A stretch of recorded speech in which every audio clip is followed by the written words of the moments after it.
2026 27 অর্থ বছরের বাজেট শুনলাম এবং বিশ্লেষণ করার চেষ্টা করলাম।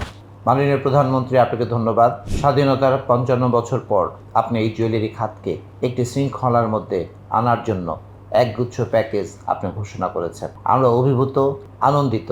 আমাদের জন্য এই ধরনের একটি প্যাকেজ আপনি এবং আপনার অর্থমন্ত্রী দ্বারা আপনি ঘোষণা করিয়েছেন। আমরা বিশ্বাস করি আমাদের এই প্যাকেজকে আমরা শতভাগ গ্রহণ করে আমরা এটাকে কাজে লাগাবো এবং আভ্যন্তরীণ সক্ষমতা বৃদ্ধির মাধ্যমে আমরা 2030 সনে আমরা আমাদের এই জুয়েলারি খাতকে রপ্তানিমুখী করার মাধ্যমে আমাদের সক্ষমতার জানান দেব।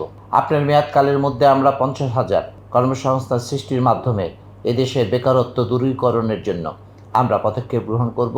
বাণিজ্য মন্ত্রী মহোদয় ইতিমধ্যেই স্বর্ণ নীতিমালাকে যুগোপযোগী করে স্বর্ণ আমদানি এবং রপ্তানিকে সহজতর করার জন্য আমাদের বাজেটের সাথে তিনি কাজ শুরু করেছেন। আশা করি অতি দ্রুত এই জাতিকে আমরা একটি সুন্দর এবং যুগোপযোগী স্বর্ণ নীতিমালা উপহার দেওয়ার মাধ্যমে স্বর্ণের রপ্তানির দ্বার উন্মোচিত হবে। শতভাগ ভ্যাট আরোহণের মাধ্যমে আমরা সরকারি কোষাগারে জমা দিয়ে আমরা আমাদের সক্ষমতার জানান দেব এবং আমি বিশ্বাস করি আপনার মেয়াদকালে বাংলাদেশের অর্থনীতিতে বাজুস একটি ফ্যাক্টর হিসাবে আবির্ভূত হবে এবং অপরিহার্য অংশ হিসাবে আমরা আমাদের অবস্থান জানান দেব।